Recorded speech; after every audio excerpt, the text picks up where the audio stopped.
Olivia and I'm back. It's been such a long time since I stood in front of a camera and done a video, and I've missed it a lot. Well, the reason I've been absent for so long is because I've been studying really hard for an exam called the 11+, in which I've had to put all things aside, including YouTube, to focus on the exam. Funnily enough, that's the topic of today's video, my 11+ journey.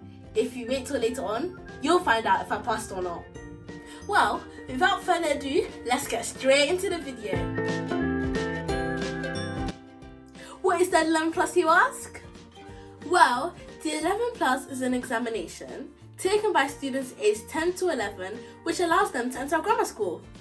Wait, what is a grammar school? I'm glad you asked.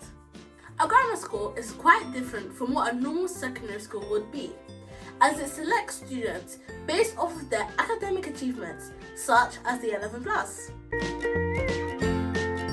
The 11+ exam consists of 4 main subjects: maths, English, non-verbal reasoning and verbal reasoning.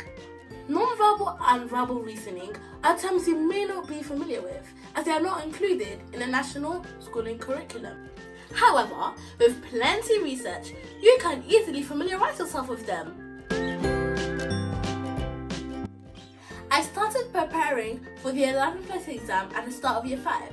However, that left me with a limited amount of time to learn all the things I didn't really know. My advice to all that are watching this video is to start preparing yourself for the 11+ exam at an earlier stage, such as year 4. This allows you to start learning at your own pace and reduces the risk of cramming all of the information in a short space of time. One thing I suggest to you parents is to find your child a tutor so they can help them prepare for the 11+ exam. Having a tutor to teach your child all the things they don't know is very helpful, as not all content involved in the 11+ exam is taught to them at school. Also, YouTube is a very easy outlet to find all the things you don't know about the 11+ exam. I've included some good channels in the description box below, which specialises in the 11+ content and things you don't really know. As well as this, looking for practice papers online is very useful too, as it helps you to get your way around how the 11+ is structured.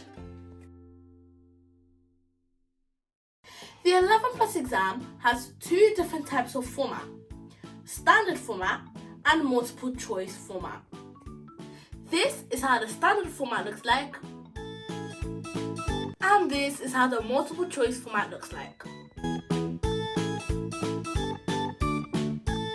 For me, time management was something I really lacked in. The 11+ exam is timed and usually lasts between 45 to 60 minutes. So working under these time conditions will make it easier for you when you go to sit the actual exam. In order for you to move forward with your preparation, you need to identify the key areas where you lack in. For example, I was really struggling with non-verbal reasoning, and one thing that made me realise this was mock papers. Mock papers are very helpful, as you can feedback to your tutor and parents on what you got wrong and work from there. Or you can search online on how to better yourself at it.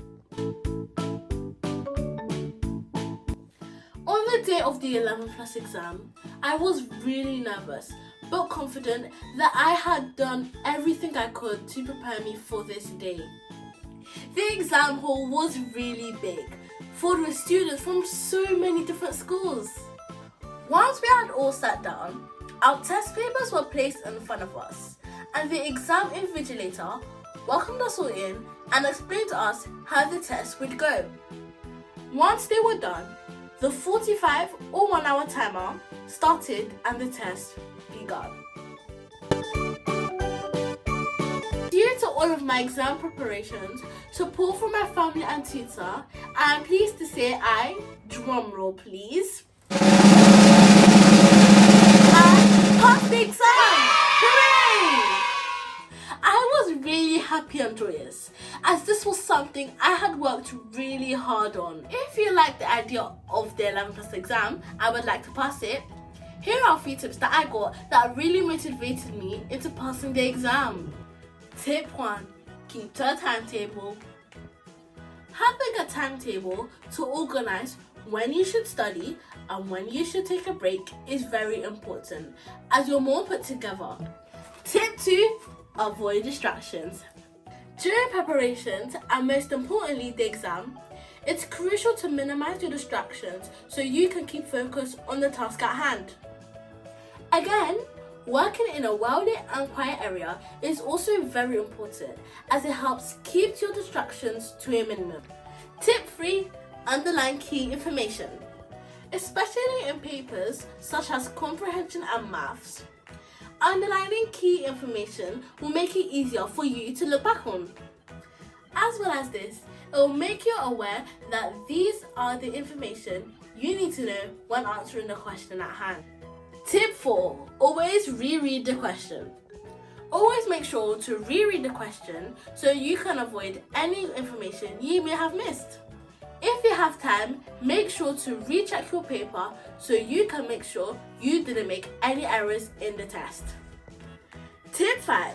Don't spend time on questions you don't entirely know. If you're ever having difficulties with a particular question, move on, and the answer may come back to you. Tip 6. Don't leave answers unattended. This is a very important point. If you're stuck on a question, at least attempt it, as the marker may give you some marks for knowing some of the answer. Tip 7. Practice. Practicing may not always make perfect, but practice to improve so you can work towards perfect. Last but not least, tip 8. Keep calm. Preparing for the 11+ exam can be very stressful, so remember to take breaks when necessary and try to keep calm during the exam. Having a good night rest and eating a healthy breakfast can help with memory retention and also energize you for the exam. Now guys, this comes to the end of the video. This video was made to inform you guys about the basics of the 11+ and how I personally found it. But always make sure to do your further research, as it is very important.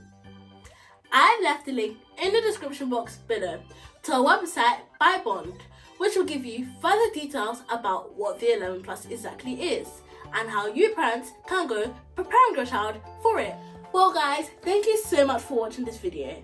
Make sure to like, comment and subscribe, and turn on that notification bell so you can be notified every time I post a new video. Until then, stay safe and go further with learning. Bye guys!